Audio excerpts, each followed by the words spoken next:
La République des Intouchables est devenue celle du passé. Les autres sont la République des juges. La République des juges, il y a une démocratie. Démocratie, il y a un état de droit. État de droit, il y a une justice. Justice, c'est un socle de la démocratie. Gouverner. Donc le lengue mon souci ya sika ya kotambusa mboka kolanda na vision ya mokonzi ya mboka Fachi Béton. C'est-à-dire biso toza bato o to uti na centre de formation professionnelle de bienfaisante là où la médiocrité et la mégestion ne peuvent être démises ni tolérées. Chez Etienne Tshisekedi wa Mulumba, le défunt de la bonne mémoire, paix à son âme. On a zaki na ngotani bake na Vatican. Yango na loba église catholique, eza église pour la ngana fonction publique. Ceux qui basango batele misi mandoki, c'est que basa contre Bokonzi, ya Fachi, c'est que basa contre le peuple congolais.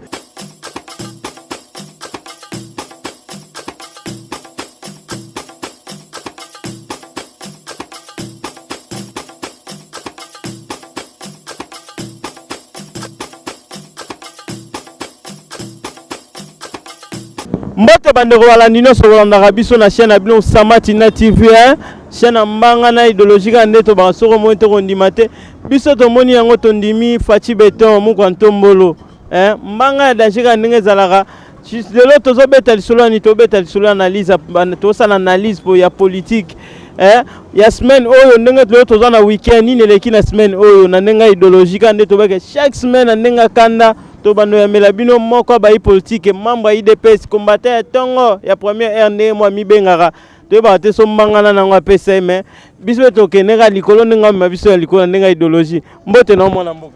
Bonjour monsieur le journaliste.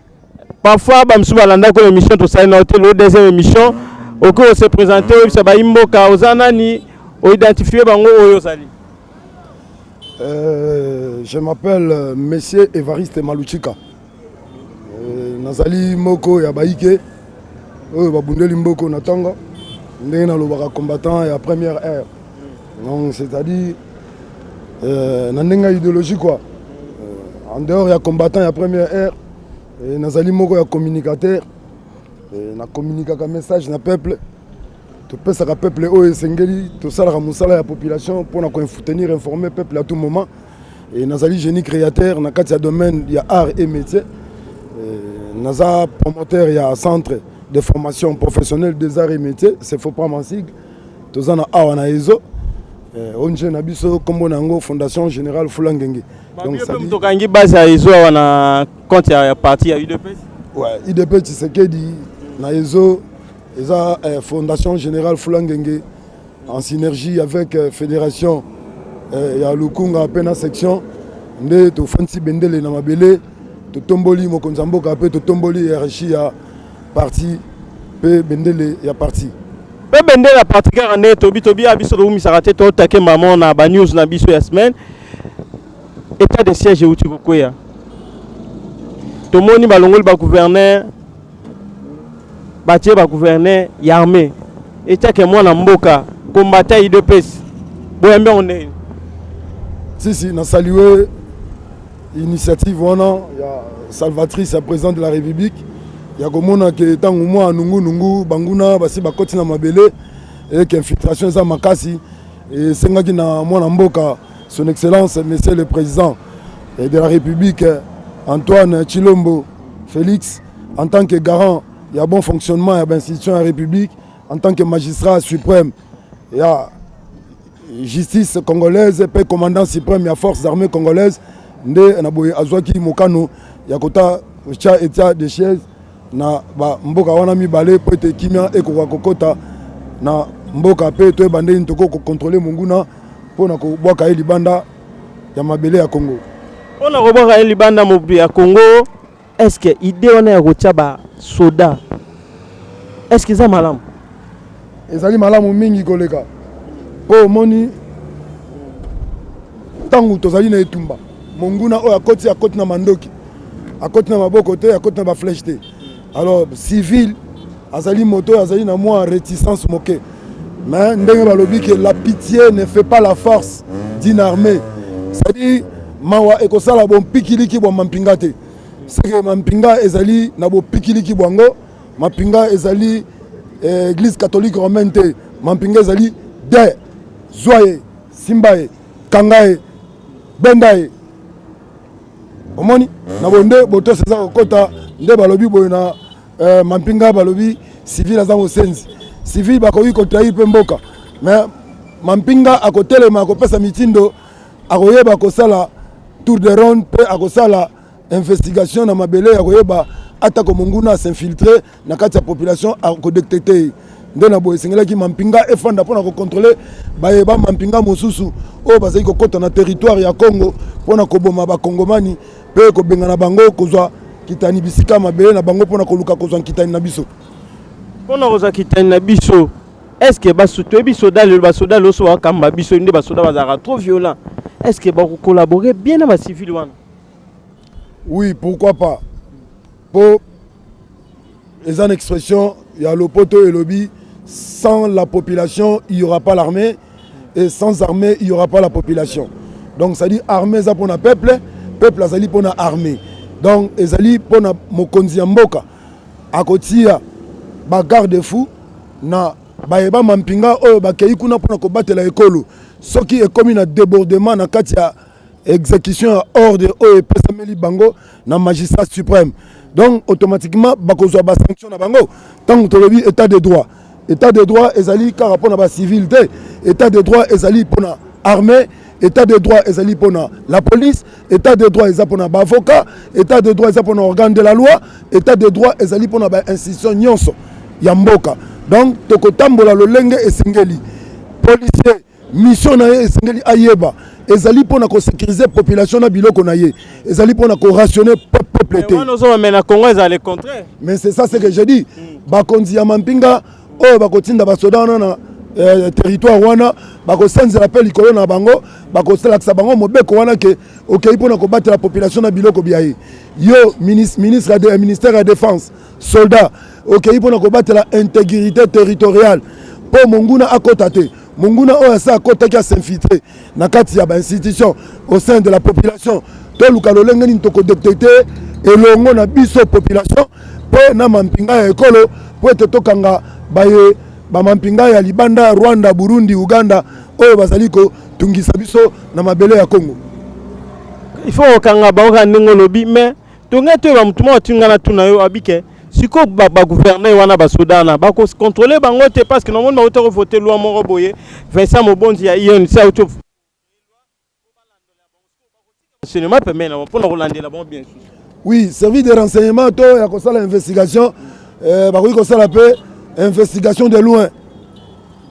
Comme pe ba ko sala de près ba ko cha on ezali ngai te siko po nazali mutu ya service de renseignement te mutu na esengeli ko tuna na baye oyo bazali du domaine ya service de renseignement nde ba ko yebisa OK ce que esengeli batia bato pona ko landaka investigation na bango toté. Mwana mboka kotala lelo ba soto monde batie ba gouverneur ya ba soldat. Est-ce que bitumba ona est ko sila elo ni bino IDPS bo asire bana Ituri bana Bukavu bana nyonso bazana Goma ba gouverneur ya ba soldat.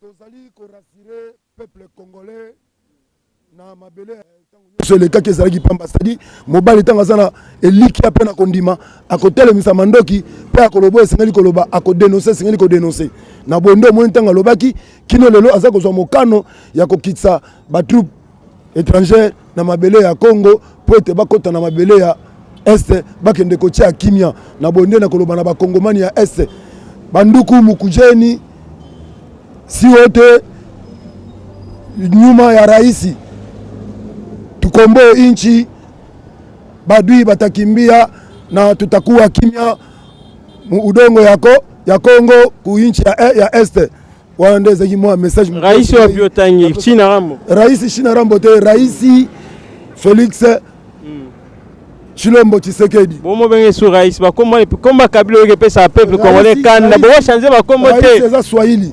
Raisi ezali mokonzi. Mais lora bo benga nda komba bo changer comme parce que bana poto bato alanda biso komba kabila za ro satan na matoi na bango. Kabila nde. Po ezali kanambe kazemberembe komi kabange kabila. Biso do sala nzembo mo to cheka komba kabila na ndeka ya idéologie kaka.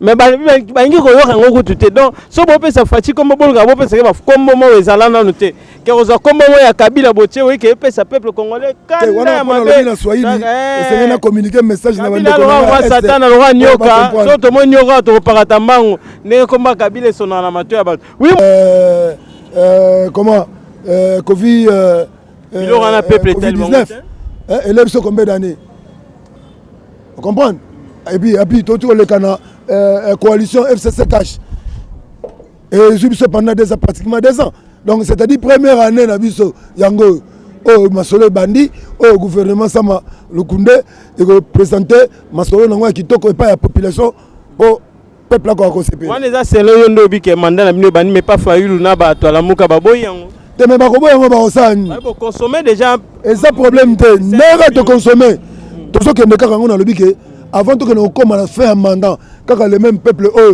a accéléré sous 5 ans total. Basango peut battre le mandat. Te basango basala mandat qui a retiré la bisote, basango balata soutani, bake na Vatican. Yango na lobaka église catholique, eza église pour nga na benga kango fonction publique. Ce qui basango batela misi mandat qui c'est que basa contre Bokonzi, ya Fachi, c'est que basa contre peuple congolais. Omoni. Ba ba tika mna ta 2 minutes te boleka 2023. Bon, bah quand il y a 2 minutes, tu as 2023, tu as une élection. Du bon temps, tu as une élection. Mais tu as une machine ou pas machine, tu as une urne, tu as gagné l'élection. Et de la même manière, tu as une urne, tu as gagné l'élection. La population est dans la Simanabino, vraiment. Bon, on a écouté ça, le bataille. Tu as une manifestation, malgré tout ça, le pouvoir, tout ça, qu'on démontre que tout ça, machine à broyer. Tout ça, le pouvoir. Tout ça une opposition, c'est-à-dire tout ça qu'on sauvegarder pouvoir na biso, tout ça qu'on tient la garde fou. So to bito bima, yo mo monaki, sakata minako, tant to bimi tombe, yo mo monaki, Osar Malonda, tant to bimi yango, Masabenda tombe. Donc nyoso mouvement nyoso biso to kosala, c'est que peuple congolais ndazana si, azana sima, ndeto ko essayer ko essayer ben institution nyoso to récupérer majorité na biso. Comme une majorité présidentielle, majorité populaire. Donc le peuple a un sima dégâts. Et puis tout ça comme mobiliser ma casse les sous. Si tu es comme en 2023, au comment la IDP ça va l'implanter partout. Mais moni malgré dans la fondation, dans cadre prix vraiment encadrement à jeunesse. Encadré la jeunesse, cultivateur et excellence, créateur d'emplois, mais tout ça sous la carte politique pour la politique industrielle, que l'on a implanté dans l'industrie manufacturée, pour absorber nombre de détenteurs et diplômes d'État et universitaires, où ils allaient gonfler chaque année sans cesse, nombre déjà élevé à chômeurs. Au bazo bela à longi naye, mais au moment on s'est retrouvé motolati, motolé, il y a bolongi, il y a balongi, azana ba cabine. Azoko teka biteka teka or moto alati motolo ya balongi et sengali aza na ngbende afanda aza devenir utile na société. Na molongo kaka nde maluti kalobi ya toujours likolo mbanga ya danger kaka babi combattre la première ndenga idéologique nde bozolanda maluti kana mololo tokiti lelo wa dans télévision c'est ça likambo tango mot de la fin na yo na baimbo kanyo su bazolanda yo na journal lelo. Mot de la fin nanga ezali ke bandeko nyonso ya Congo mobimba ba ministre ba généraux ba magistrats ba avocats ba yé ba kosalela peuple congolais lelo tokoloba ke la république des intouchables est devenue celle du passé. Lelo tozana république des juges, la république des juges yangonde démocratie yangonde état de droit. État de droit, et en justice, justice est socle de la démocratie. C'est-à-dire, Tobanga Mibeko Yamboka, Totambusa Mboka, na lolenge ya sika, une manière de faire les choses, une autre manière de gouverner.